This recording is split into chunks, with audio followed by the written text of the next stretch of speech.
1000 سال پہلے روحی نامی لڑکی نے کالا جادو سیکھنا شروع کیا۔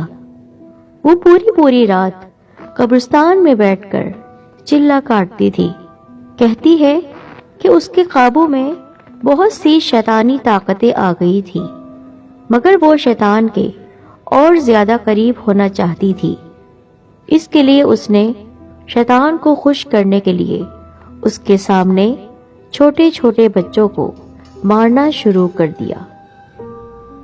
وہ ان معصوم بچوں کا دل کھاتی تھی۔ گاؤں والے اس سے بہت تنگ تھے۔ وہ سب مل کر ایک بزرگ کے پاس گئے اور مدد کی درخواست کی۔ اس بزرگ نے گاؤں والوں کی مدد سے اس لڑکی کو ایک تابوت میں بند کیا اور اسے زمین کے نیچے گاڑ دیا۔ چاہے کچھ ہو جائے، اس تابوت کو کھولنا نہیں۔ اگر اس تابوت کو کھولا گیا تو یہ ڈائن دوبارہ زندہ ہو جائے گی۔ اس نیک بزرگ نے سارے لوگوں سے کہا۔ سب لوگوں نے اس تابوت کے بارے میں بھول جانے کا وعدہ کیا۔ اس کے بعد وہ تابوت ہمیشہ بند رہا اور کسی نے اسے ڈھونڈنے اور کھولنے کی کوشش نہیں کی۔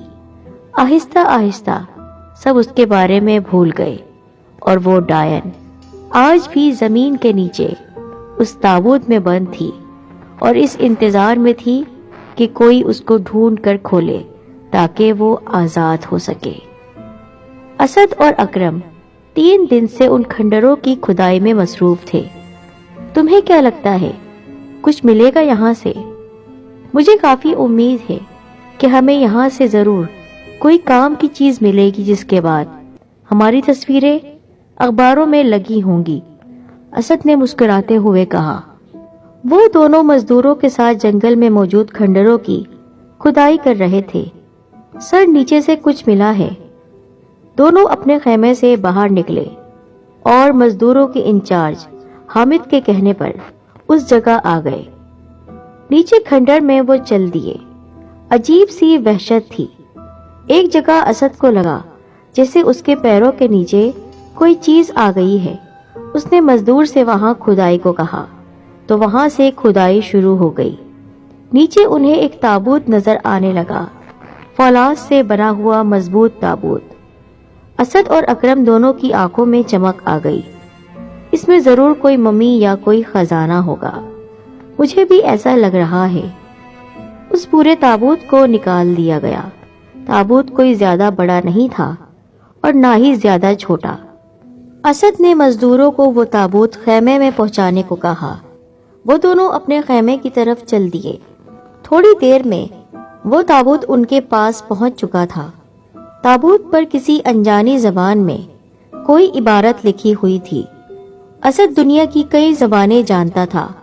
اس نے پہچان لیا، یہ قدیم عبرانی زبان ہے اور وہ اسے پڑھ سکتا ہے۔ خبردار، اس تابوت کو مت کھولنا ورنہ اس کے ذمہ دار خود تم ہوگے۔ اسد نے اونچی آواز میں اس تحریر کو پڑھ کر سنایا۔ پرانے وقتوں میں جب کوئی قیمتی چیز اس طرح رکھی جاتی تھی تو اس کے اوپر ایسی چیزیں لکھ دی جاتی تھی تاکہ وہ چوری نہ ہو۔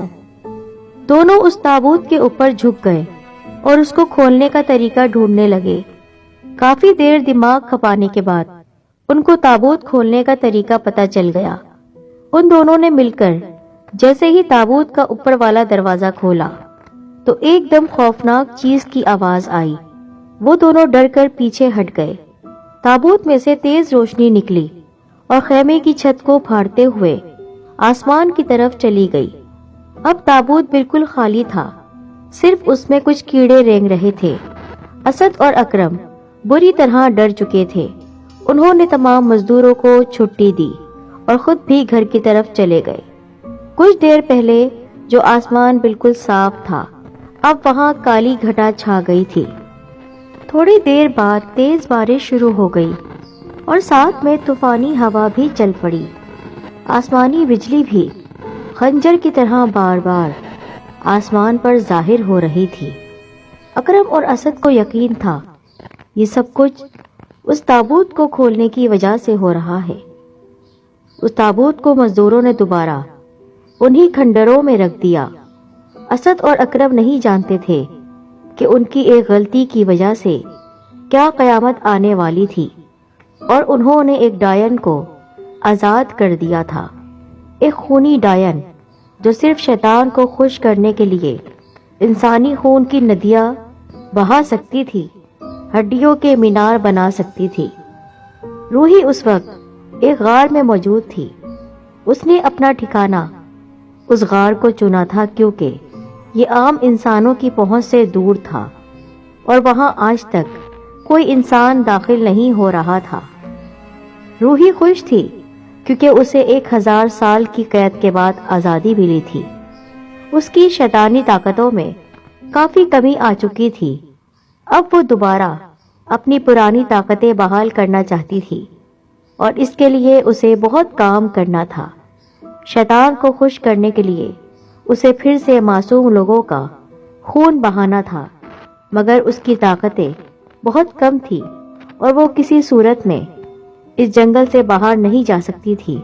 اسے صرف اور صرف جنگل میں رہتے ہوئے اپنا شکار ڈھونڈنا تھا اور جنگل میں سے لوگوں کے گزرنے کا انتظار کرنا تھا، اور یہی وہ کرنے والی تھی۔ 1000 سال سے بھوکی تھی اور اپنی بھوک بھی مٹانا چاہتی تھی۔ یونیورسٹی اگلے دن کے لیے بند تھی۔ سرمد، حفیظ، ساحل اور فجر اس وقت ثانیہ کے گھر میں موجود تھے۔ ہمیں صبح جلدی نکلنا ہوگا، کم از کم 16 گھنٹے لگ جائیں گے ہمیں وہاں پہنچنے میں۔ یار 16 گھنٹے تو بہت زیادہ ہیں، ہمیں جلد سے جلد پہنچنا چاہیے۔ ہم نے جہاز میں بیٹھ کر نہیں جانا ہے، گاڑی میں اتنی دیر لگ جاتی ہے۔ میں جا چکی ہوں ایک دفعہ، ثانیہ نے ساحل کی طرف دیکھتے ہوئے کہا۔ وہ سب یونیورسٹی میں ایک ساتھ پڑھتے تھے اور یونیورسٹی کی چھٹیوں میں سرمد کے گاؤں میں گھومنے کا پلان بنا رہے تھے۔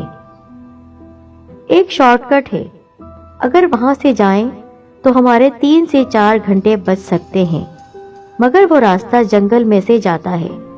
چلو شکر ہے، مجھے ویسے بھی سفر کرنا بہت مشکل لگتا ہے، اور جہاں تک جنگل کی بات ہے، مجھے جنگل بہت اچھا لگتا ہے۔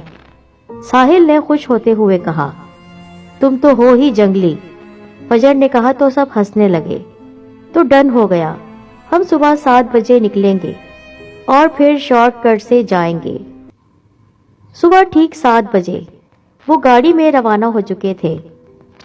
اب انہیں 6 گھنٹے ہو گئے تھے اور اب ڈرائیونگ سیٹ پر حفیظ کے پیچھے ساحل تھا۔ ان کے درمیان نوک جھوک اب بھی جاری تھی۔ وہ سب بات بات پر زور زور سے ہنس رہے تھے۔ انہوں نے ایک ہوٹل پر گاڑی روکی، وہاں سے کھانا وغیرہ کھایا اور تھوڑی دیر ریسٹ کیا۔ اب وہ جنگل میں داخل ہونے والے تھے۔ سرمد کو ویسی بھی ڈرائیونگ نہیں آتی تھی، تو ساحل ہی گاڑی چلا رہا تھا۔ آہستہ آہستہ رات کا اندھیرا پھیلنا شروع ہو گیا تھا۔ کافی خوفناک جنگل ہے، پہلے کبھی یہاں سے گزر ہوا ہے؟ ہاں، جب کبھی مجھے گھر جلدی پہنچنا ہوتا ہے تو میں یہاں سے ہی جاتا ہوں۔ ویسے میری کوشش ہوتی ہے کہ یہاں سے نہ گزروں۔ پچھلی والی سیٹ پر فجر، ثانیہ اور حفیظ سو رہے تھے۔ ساحل کو بھی نیند آ رہی تھی، مگر اسے مجبوری تھی کہ وہ جاگتا رہا۔ ویسے بھی وہ جلد سے جلد اس جنگل سے نکل جانا چاہتا تھا۔ یار کتنی دیر کا راستہ ہے؟